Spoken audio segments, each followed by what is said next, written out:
Espero que esté muy bien.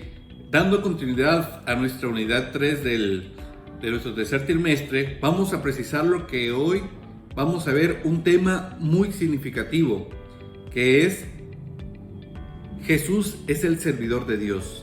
Pero antes que eso, necesito que precisemos en la siguiente pregunta, desde una perspectiva donde veo, pienso y me pregunto, ¿qué sentido tiene el sufrimiento de Jesús?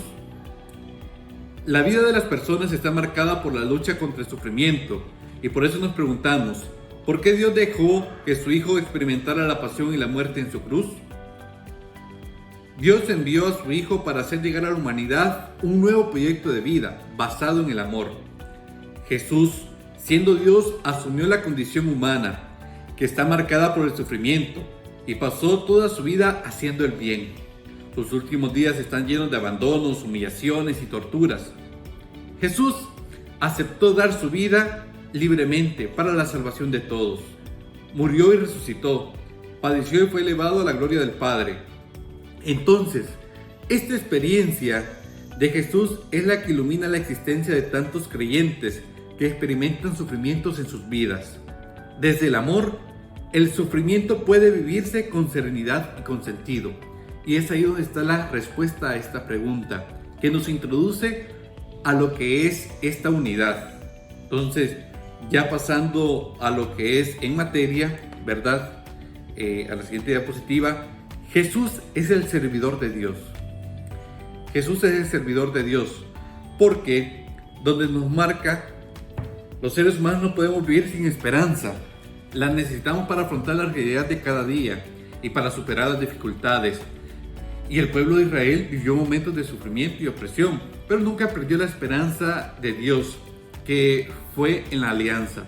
Entonces, vemos que Jesús, en todo el marco de su vida, se nos presenta como que vino al mundo no para realmente que lo sirvieran, sino para servir. Y este servidor primero recibe la misión de Dios, hecho amor.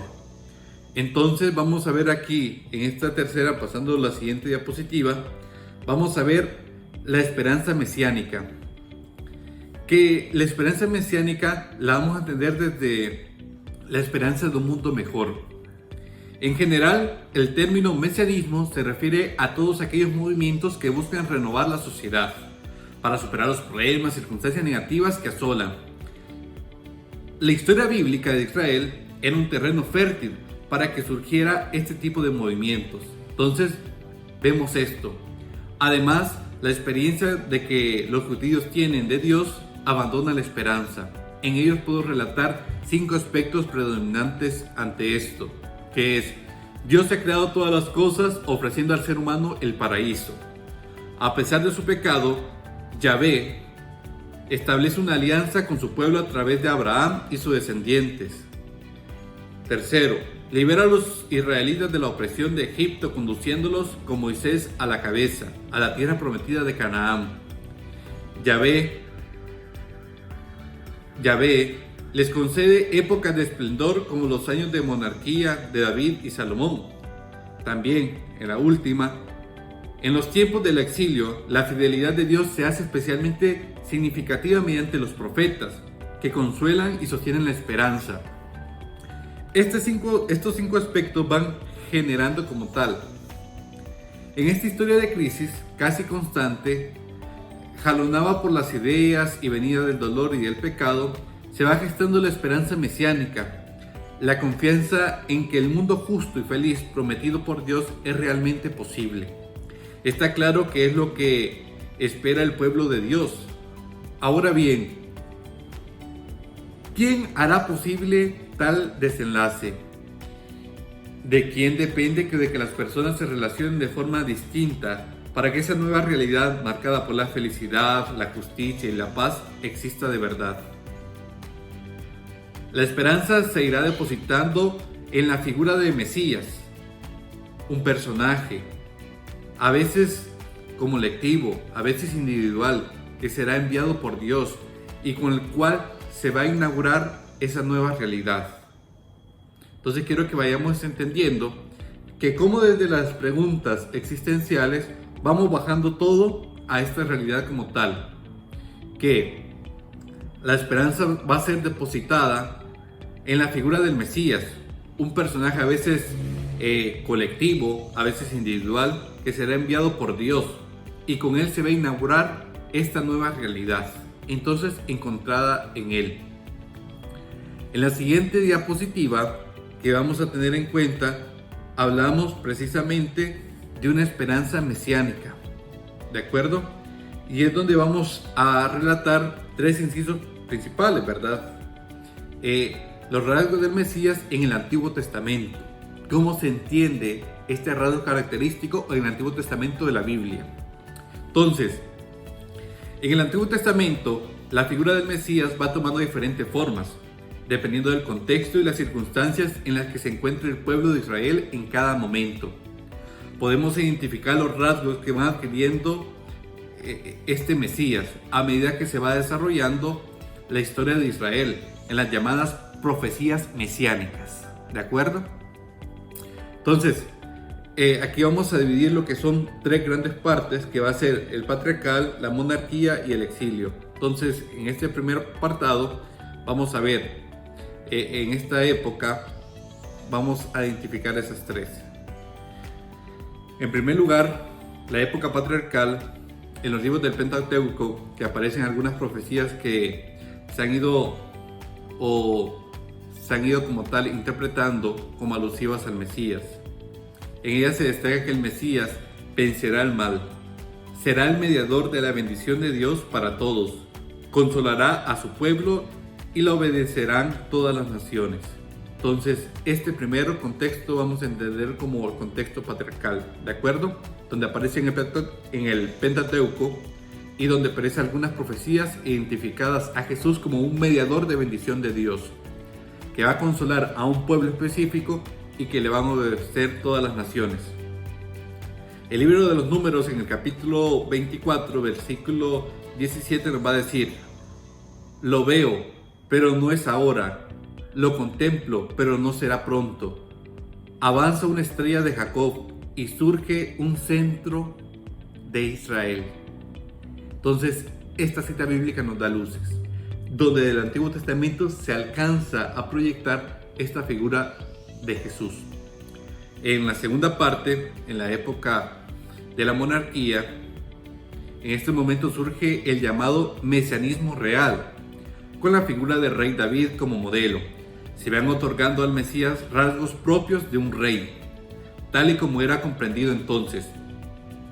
Puede decirse que las características que antes recaían en el pueblo de Israel, es decir, elegido por Dios, porque entendamos que el pueblo de Israel era elegido por Dios y era bendito entre todos. Entonces, después de esto, ahora se centra en los reyes de la dinastía de David, cuya misión consiste en traer la justicia de Dios a hacer realidad su reino. Entonces, es donde la monarquía ya tiene un sentido mesiánico real, con la figura del rey David. Entonces, a los rasgos del Mesías ya se le va atribuyendo rasgos propios de un rey. Entonces, esta dinastía tiene como tal una misión de traer la justicia de Dios, hacer realidad su reino como tal. Y acá me apoyo en el Salmo 72, versículo 17, que dice: que su nombre sea eterno y su fama dure como el sol. Él sea bendición de todos los pueblos y lo proclamen dichoso todas las razas de la tierra, para crear lo que es un sentido pleno. Ya de ahí, la tercera época como tal de este apartado, la época del exilio. Durante el destierro en Babilonia, el mesianismo real entra en crisis. En ese momento los profetas tienen un protagonismo especial. La figura mesiánica adquiere los rasgos del siervo de Yahvé, cuya expresión más importante está en los cánticos del siervo del Señor, recogidos en el libro del profeta Isaías. Y como tal dice Isaías, en el libro de Isaías, capítulo 42, versículo 1: mirad a mi siervo, a quien sostengo, mi elegido, en quien me complazco. He puesto mi espíritu sobre él. manifestará la justicia a las naciones. Entonces, en el exilio vamos a ver esta época del destierro de Babilonia, y entonces vemos que acá surge una crisis en el exilio. Pero en ese momento los profetas tienen un protagonismo esencial que van a prefigurar las figuras mesiánicas que va a adquirir este nuevo siervo de Yahvé, cuya presión más importante es donde se va a palpar que es un elegido y es quien Dios ha puesto sus complacencias. Entonces, en este apartado donde nos queda claro esta parte donde nos relata esto. Entonces, pasando a la siguiente diapositiva, hemos encontrado al Mesías. Pero aquí viene a hacernos la pregunta: ¿a qué Mesías esperaban o esperan? Ya conocemos los rasgos que la tradición del Antiguo Testamento atribuía al Mesías. A partir de estos rasgos, los judíos se formaron sus propias ideas, incluso ajustaron su forma de ser y de organizarse socialmente bajo esas expectativas como tal que tenían. Es decir, los judíos son el primer grupo de Jesús, donde él se cría culturalmente y religiosamente. Sin embargo, Jesús le vino a dar este punto nuevo o esta nueva vista para crear una cultura nueva. Entre los grupos sociales y religiosos, los judíos de los inicios del siglo I después de Cristo, se encuentran los celotes y los fariseos. En ambos casos esperaban la llegada de un Mesías que instaure la teocracia de Yahvé, del único Señor de los judíos. Pero el modo de conseguirla será diferente por cada uno de los grupos. Es decir, por medio de los celotes pretenden la liberación de los judíos respecto del poder romano mediante la lucha armada y violenta. En cambio, los fariseos ejercen un gran poder social por medio de la rectitud de vida y el cumplimiento estricto de la ley de Moisés. No es extraño que un pueblo que se siente elegido por Dios y con una historia marcada por la opresión y la sumisión política a otras naciones y poderes como Roma en el tiempo de Jesús, el Mesías esperado sea cercano a aquel Mesías rey originado en la época de la monarquía. Así podemos preguntarnos: ¿es Jesús el Mesías que esperaban sus contemporáneos? ¿Pretendía él instaurar el reino de Dios con la fuerza de la violencia? ¿O en cambio buscaba ser el rey de los judíos por medio de un férreo cumplimiento de la ley de Moisés? Y aquí viene la pregunta para irnos diciendo, y creo que aquí nos da muchas luces lo que dice el Evangelio de Mateo, capítulo 27, versículo 22. Pilato les preguntó, ya cuando tenían a Jesús, ¿verdad? Según el contexto de esta cita bíblica: ¿y qué hago con Jesús, llamado el Mesías? Contestaron todos: sea crucificado. Entonces vemos aquí una discrepancia, porque si digamos estos judíos sectorizados por dos grupos como tal, que son como tal los celotes y los fariseos, ¿a qué Mesías esperaban? Si a un Mesías rey, según lo que dije anteriormente, según la monarquía, ¿o qué?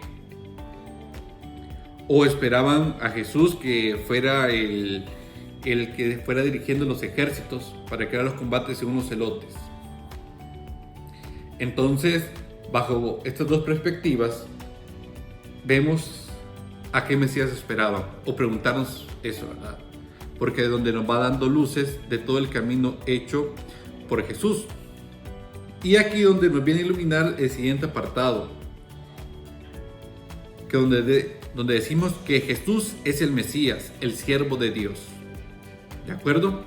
La respuesta a las preguntas que anteriormente he dicho es clara. No. Jesús no busca el poder político, social, económico, religioso.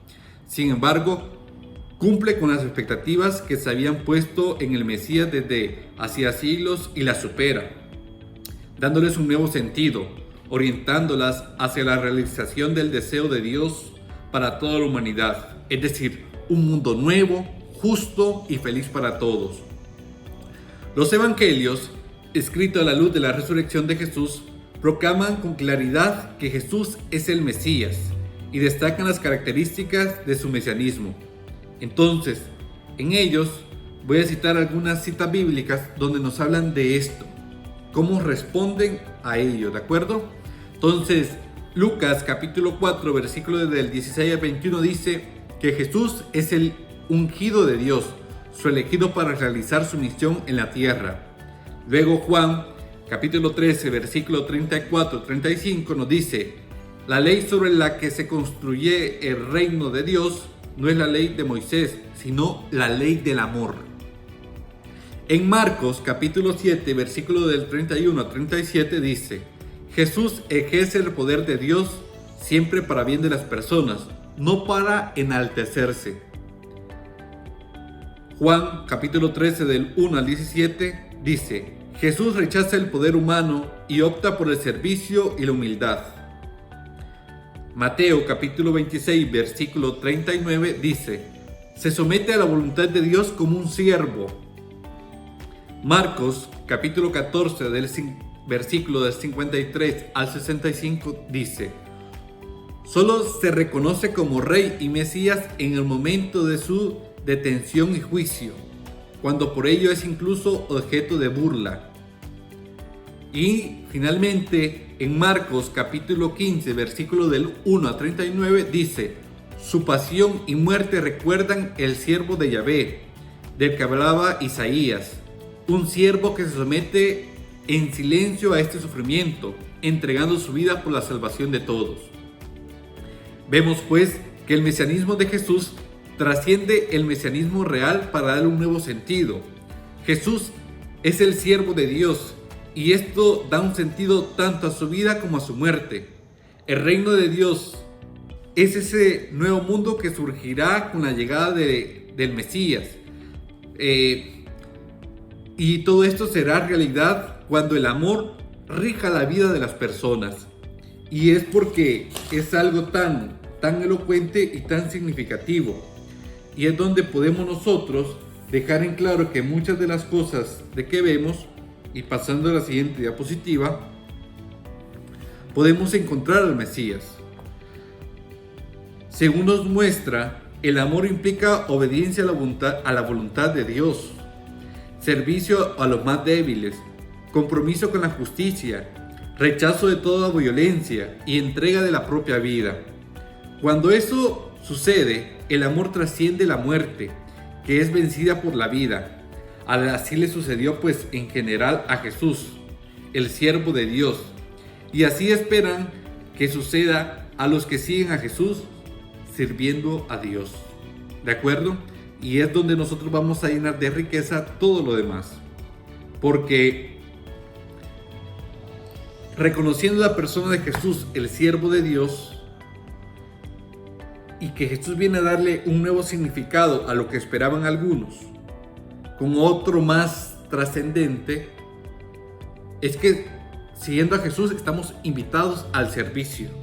Y es donde tiene sentido que Jesús es el servidor de Dios. No viene a hacer su propio proyecto de vida. No viene a decir, la humanidad viene a rendir atributos a mí. No. Yo vengo a servir a la humanidad por medio de una misión específica, que es el amor. Y el amor fue dado por el Padre. Y el Padre en mí manifiesta su voluntad. Y es donde dice, las personas pueden tener un criterio de mí a nivel humano, finito, pero yo vengo a darle un sentido pleno, y es en nosotros dejarle trascender esa misma existencia humana y esa misma voluntad de Dios en nuestro ser. Y para pasar a la última diapositiva, ustedes van a poder ver un pequeño mapa conceptual y combinado con un mapa mental acerca de la síntesis de esta unidad. ¿De acuerdo? Vamos a tener en claro que el mesianismo en el Antiguo Testamento tiene unos rasgos característicos que vamos a ubicar tres: la época patriarcal, el pueblo de Dios y la bendición de Dios; la época de la monarquía, los reyes, la justicia de Dios; la época del exilio, el siervo de Yahvé, la misericordia de Dios, y todos ellos van a concluir en un mesianismo como tal. Y ese mesianismo lo va a encontrar como un sentido de Dios, de Jesús, que primero es el Mesías elegido por Dios y que viene a traer un reino de paz y justicia, y también como un siervo que está poder basado en el servicio y una entrega total por amor. Entonces, que nos sirva también de estudio y también de profundización este tema que hemos podido desarrollar. Jesús es el servidor de Dios.